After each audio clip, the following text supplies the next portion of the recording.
You know, when it comes to making a real impact on someone, especially someone you're interested in, it's not about saying the most perfect, poetic thing. It's not about having all the right answers or looking flawless. The truth is, the thing that keeps a person thinking about you long after you're gone isn't always what you say, it's how what you say makes them feel. And if you want him to keep replaying that moment in his mind over and over, it's all about triggering his imagination, not just grabbing his attention. Here's what I mean. Most people, when they're trying to make someone think about them, they go straight for direct affirmation. I like you. I miss you. I'm thinking about you. And sure, that's nice. It's sweet. But it doesn't linger. It doesn't echo in someone's mind. If you really want to create that lasting impression, that little voice in the back of his mind that keeps replaying your words late at night or in a quiet moment during the day, you have to speak in a way that draws him in. You have to speak in a way that invites him to fill in the blanks, to start imagining more, to wonder about what you really meant. For example, saying something like, "You're going to remember this conversation later," seems simple, right? But it's loaded. It immediately pulls him into the future. It plants a seed. It causes his brain to mark that moment as significant before it's even over. And once the moment is over, that line stays with him. Now he's sitting there later that evening. Maybe he's brushing his teeth. Maybe he's lying in bed scrolling through his phone. And suddenly, there's your voice in his head. You're going to remember this conversation later. And he is remembering. Not just the words, but the way you smiled when you said it. The playful glint in your eye. The way it made him feel like there was something meaningful happening between you that he didn't fully catch in the moment. Or take this one. I wonder if you ever think the same thing I'm thinking right now. That one's dangerous. In the best way. Because now his mind is off to the races. What is she thinking? Is she thinking about me? Is she feeling what I'm feeling? Did I miss something? Suddenly, he's engaged in a private conversation with himself about you, long after your actual conversation has ended. That's where the real magic is. Not in having his attention in the moment, but in occupying his mind when you're not there. This kind of phrasing works because it activates his curiosity. And here's something to understand about human psychology: curiosity is incredibly powerful. We are hardwired to seek answers to open loops. So when you say something suggestive, playful, or mysterious, without giving it all away, you create that open loop. His brain wants to close it, but the only way to do that is to keep thinking about you. So instead of saying, "I had a good time with you tonight," say, "There's something about tonight I'm definitely going to remember." Do you see the difference? One is a full stop. The other is a door left slightly ajar, just enough for him to wonder what it was that stood out to you. Was it the way he looked at you across the table? Was it the story he told? Was it the way he touched your hand? You haven't told him, so now he's thinking about it. And thinking about you. Now, let me be clear. This isn't about playing games. This isn't about manipulation. It's about communication. It's about speaking in a way that's emotionally intelligent and mindful of how memory works. You want to say things that don't just land in his ears and vanish.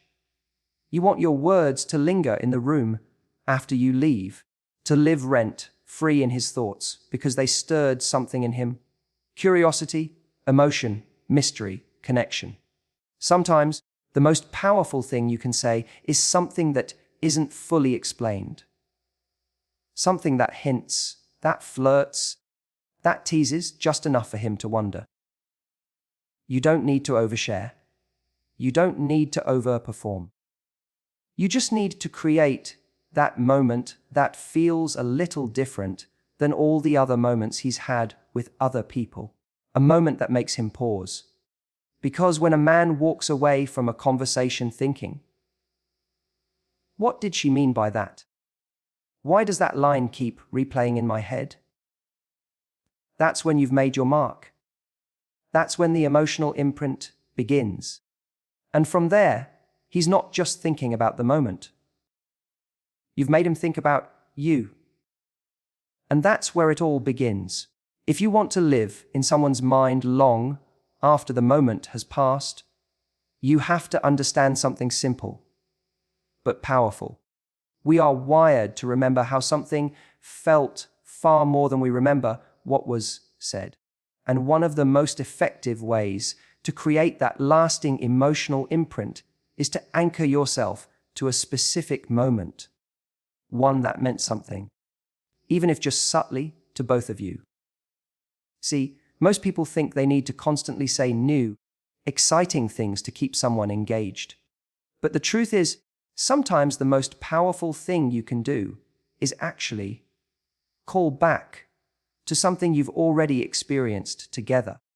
When you reference a shared memory, especially one that holds emotion, whether it was laughter, vulnerability, or just a strangely quiet, beautiful moment, you're reminding him not only of the event, but of how he felt in it. And if he felt a certain kind of way with you, comfortable, connected, seen, that's exactly what you want him to relive when he thinks about you. Imagine you're texting or talking, and you say something like, I still think about that night we got caught in the rain. Remember how we ended up laughing like idiots in the middle of the street? Now, you didn't say anything wild or seductive, but you brought him right back to a feeling. You reminded him of a moment when the world felt small and simple and good. And maybe he hadn't thought about that in a while. But now it's back. And because you brought it up, he doesn't just remember the rain or the laughter. He remembers you, in that moment, how you looked, what you said, how it felt to be close to you when everything else fell away. That's powerful. Because what you're doing is saying, this wasn't just something that happened. It meant something, and I remember it. And when someone feels like they've left an emotional mark on you, it makes them start wondering if maybe you've left one on them too. It's not manipulation. It's emotional resonance. Now, you don't have to wait for grand, cinematic moments to do this. It doesn't have to be that weekend trip or first kiss under the stars. It can be small. In fact, the smaller and more personal, the better. If you say, I keep thinking about the way you looked at me when I told you about my crazy dream. That half smile you gave me, like you already knew what I was going to say. That's intimate. It's specific. It's real. And it takes him right back to a moment he might have forgotten. But now, thanks to you, he's replaying it. That's how you embed yourself in someone's memory. You bring something meaningful back to life and attach it to your presence. And it doesn't always have to be sweet or nostalgic. Sometimes it can be cheeky, playful. You might say, I've decided that nothing will top that ridiculous pizza place we found by accident. I'm kind of mad at you for that. Now nothing else lives up. Suddenly, you're back in that fun, random, imperfect moment together. He remembers your smile, the way you made jokes about the greasy napkins, maybe even the way your hand brushed his when you both reached for the last slice. It's all back, and it's alive again in his mind. This works because memories are emotional anchors, and once you tie yourself to one of those anchors, you're no longer just another person passing through his day. You're now connected to a moment that had meaning. That kind of connection doesn't just go away when the conversation ends. It sticks, it replays, it creates that ha feeling when he's driving or lying in bed or hearing a song that reminds him of that night. You've made yourself unforgettable, not by doing anything extraordinary, but by making a shared moment feel important. Sometimes all it takes is a simple line like, "Do you remember when?" And that's the doorway. That's the portal. If it was a moment that made him feel something, even just the smallest flicker of real connection, bringing it up allows him to relive it in the most powerful way possible from your perspective. And now it's not just a memory. It's a memory you both value. One you're both quietly carrying. That's intimacy. So instead of trying to constantly impress him with something new, try reminding him of what already made him feel close to you in the first place. Call back to the moment you made him laugh until his face hurt. The time you stayed up talking about childhood memories. The random thing you said that made his eyes light up because someone finally understood him. These aren't just moments. These are threads that, when pulled again, weave you deeper into his thoughts.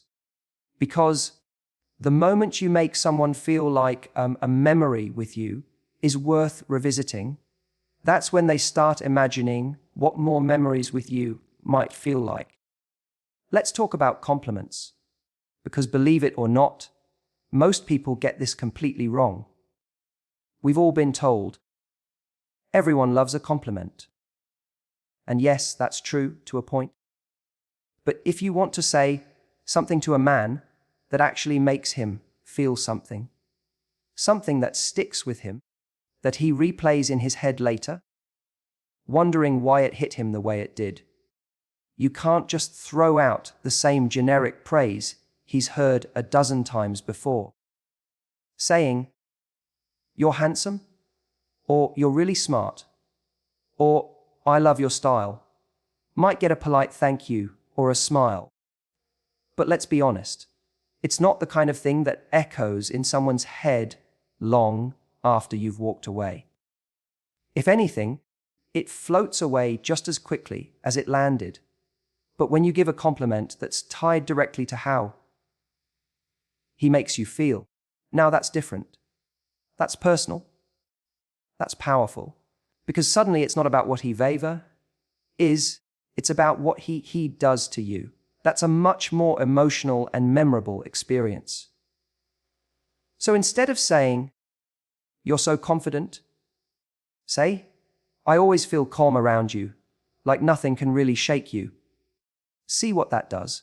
You've just taken something about him and shown him how it impacts you. And because no one else experiences him the way you do, that compliment becomes yours. It becomes unique. And he's going to remember that. Or take this one. "You have a way of making me feel really safe, even when I didn't realize I needed that." That's not just flattery. That's connection. It tells him that who he is has a real emotional effect on someone, that he's not just being noticed, he's being felt.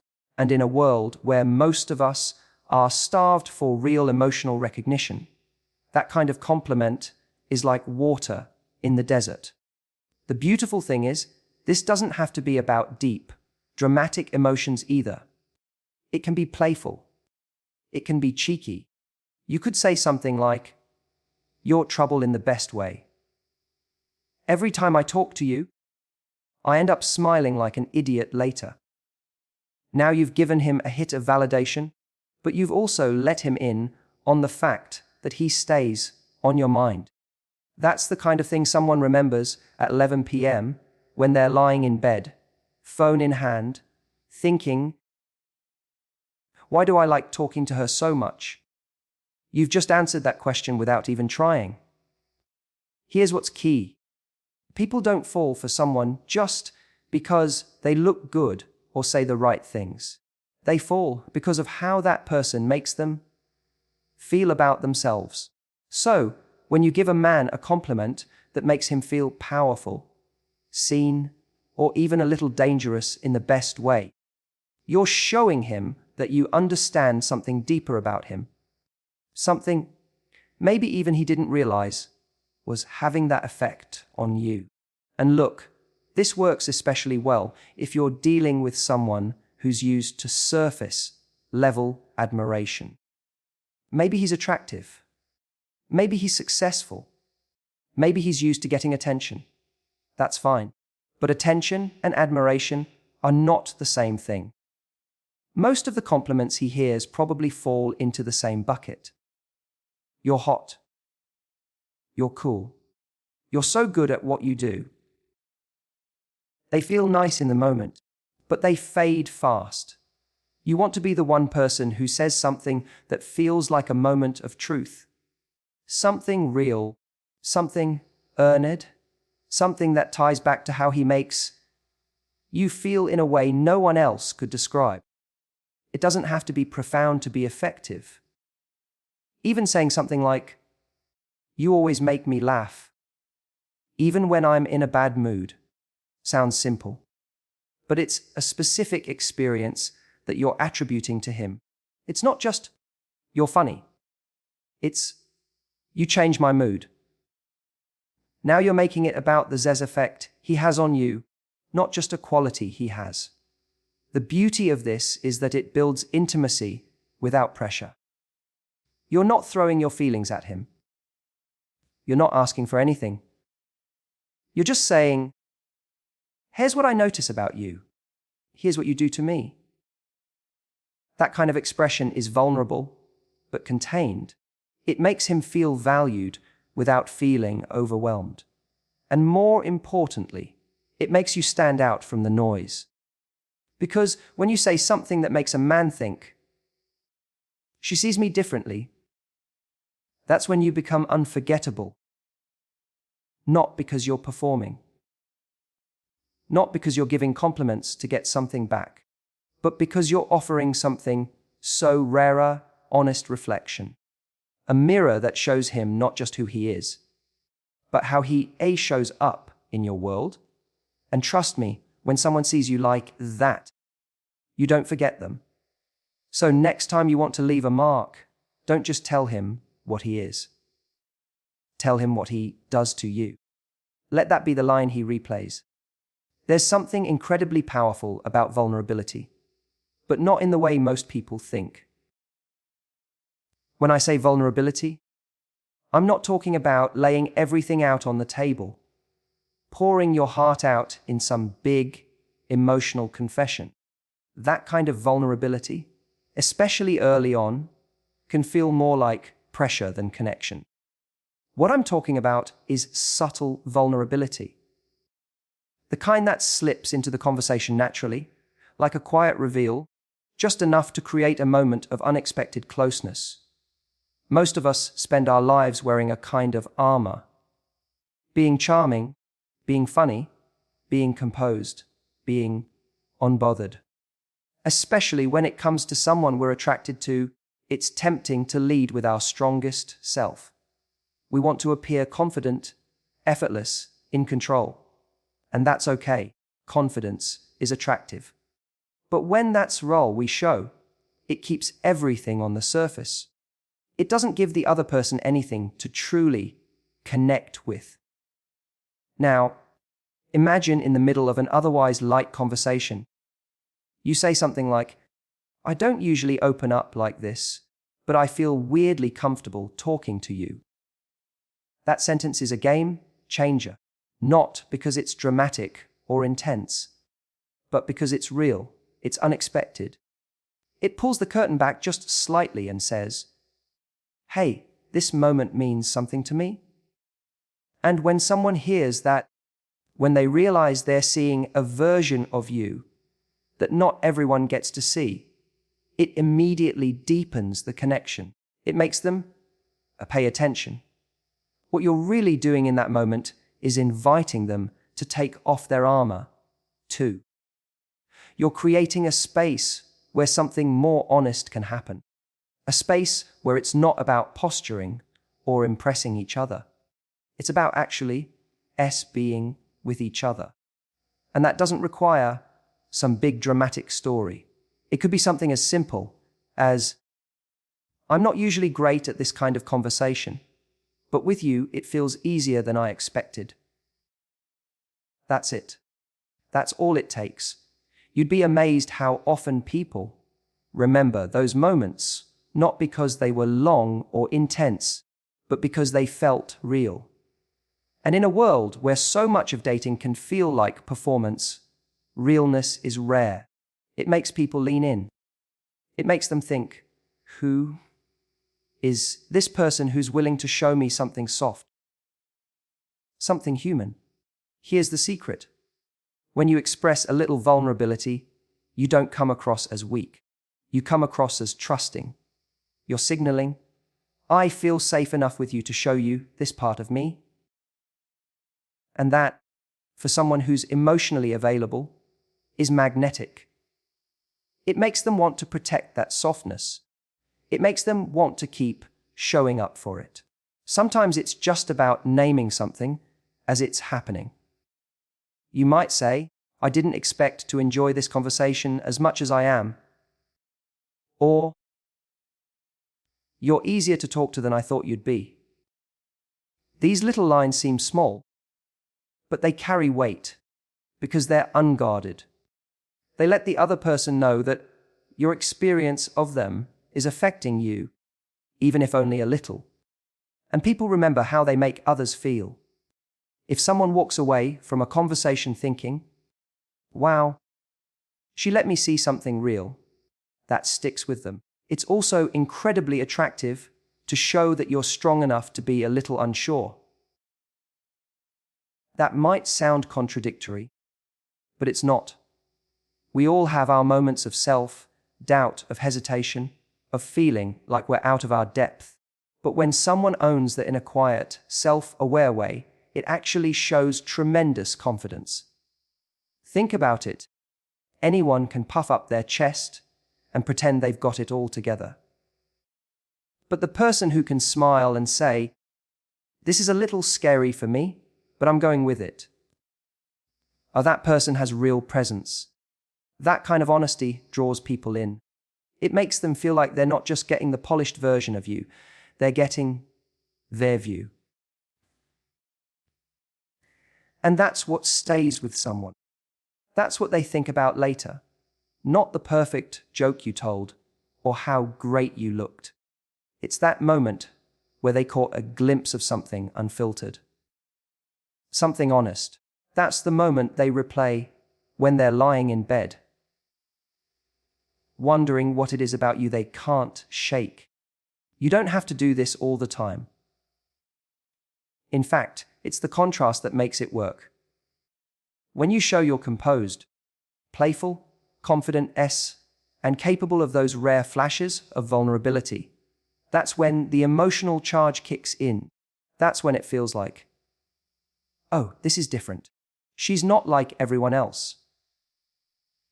So if you're wondering what to say to him that he won't stop thinking about, don't underestimate the power of just saying what's true in the moment. Something like, I didn't expect to feel this way, but I'm really enjoying being around you. It's vulnerable. It's real. And most importantly, it's unforgettable. There's a little known secret about how attraction really works, one that goes beyond chemistry or good conversation. It's this: people are naturally drawn to what they can see themselves in. And one of the most powerful ways to make someone think about you long after you're gone is to get them to picture you in their future, even in the smallest, most playful way, not by declaring love or making dramatic promises, but simply by speaking in a way that implies this moment between you isn't the last one. The reason this is so powerful is that it bypasses logic and speaks directly to his imagination. And once you've gotten into someone's imagination, you've entered the part of their mind where longing begins. Where future memories start to form, even before anything actually happens. You do this with small, casual phrases. Things like, next time, I'm choosing the movie. Or, we need to go there together sometime. Or even just, you're going to have to show me how to do that one day. Simple, right? But these little lines carry weight. They say, Zeras, I see this going somewhere. They plant a vision. And that vision becomes something he starts playing with in his head. Most people don't realize how rare that is. In a world where so many conversations are non-committal, guarded, or totally surface level, when someone speaks like there will be a next time, when someone hints at more to come, it feels warm. It feels promising. And most of all, it feels intentional. Even if you don't say it with big energy, even if it's just tossed in playfully, it changes the tone of the moment. Suddenly, this isn't just a fleeting interaction. It's part of a thread, a story that might actually continue. And it doesn't have to be serious. In fact, it works better when it's light. Okay, next time I'm bringing snacks. Because clearly you don't know how to stock a kitchen. That's not about planning a future together. That's about teasing a shared moment that hasn't happened yet. But that now exists in both of your minds. And the beautiful part is, once you say something like that, he can't unthink it. You've introduced the idea. Now he's picturing you in his kitchen. He's wondering what snacks you'd bring. He's already imagining the next time. And he wants it. That's what makes this technique so subtle and effective. It doesn't push, it invites. It nudges him into that mental space where he starts to associate you with future pleasure, future fun, future closeness. And even if he doesn't consciously realize it, his brain starts filing you under someone I might want more time with.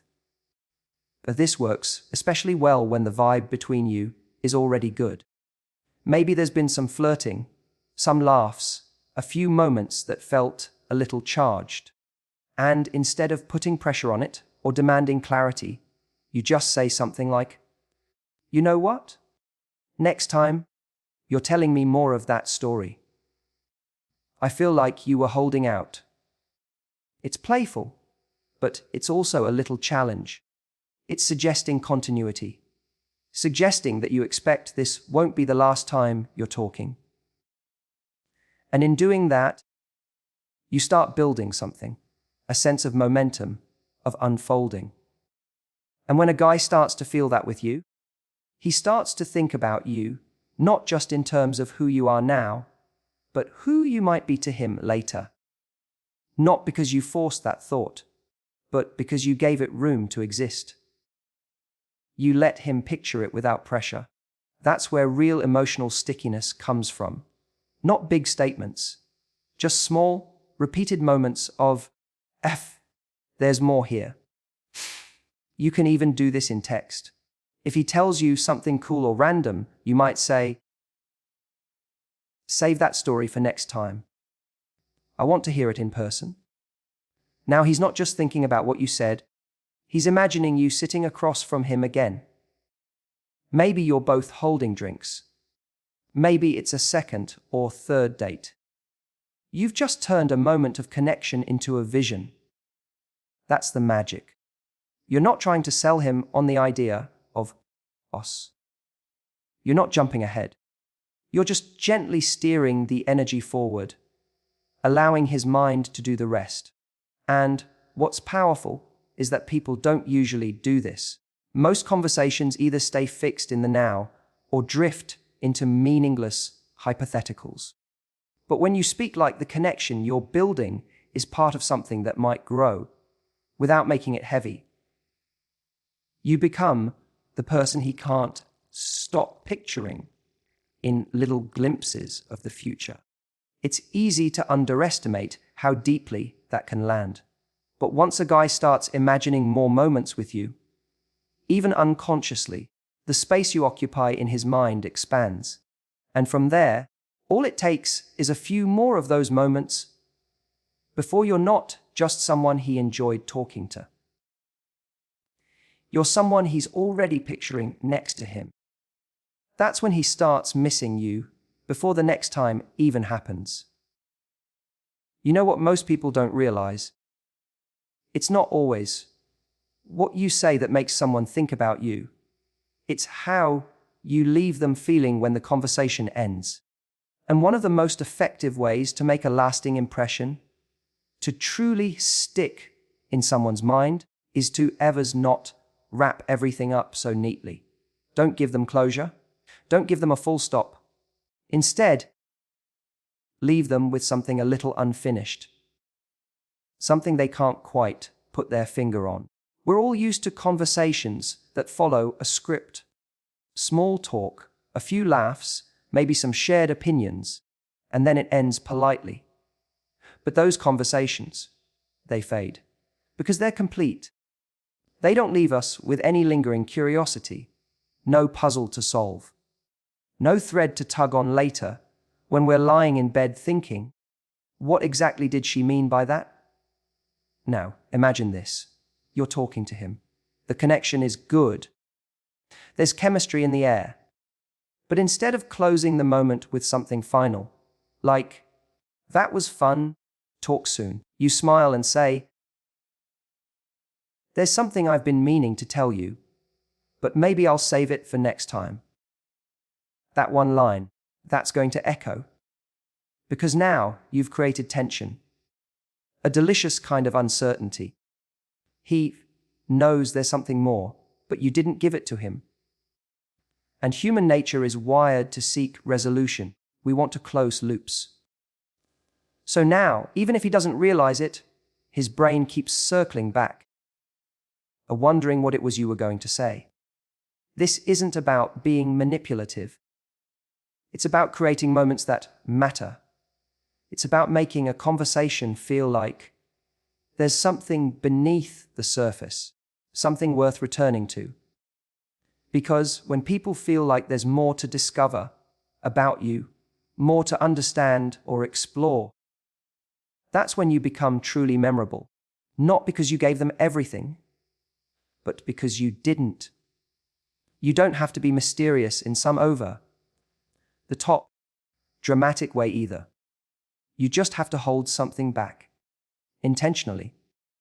Maybe you're in the middle of a story, and instead of finishing it all at once, you pause and say, remind me to tell you the rest of this next time. It gets a little wild. And then you move on. He's left with that open loop, and it will stay open until he sees you again. That's how you create anticipation without saying, I want you to think about me. You just give him a reason to. This kind of mystery doesn't mean being distant. It's not about playing games. It's about giving just enough of yourself to make someone feel close to you, full, while still leaving space for their imagination to roam. You want him walking away with more questions than answers. Not confusion, but intrigue. That's what keeps people thinking. It's not the moment they fully understood you.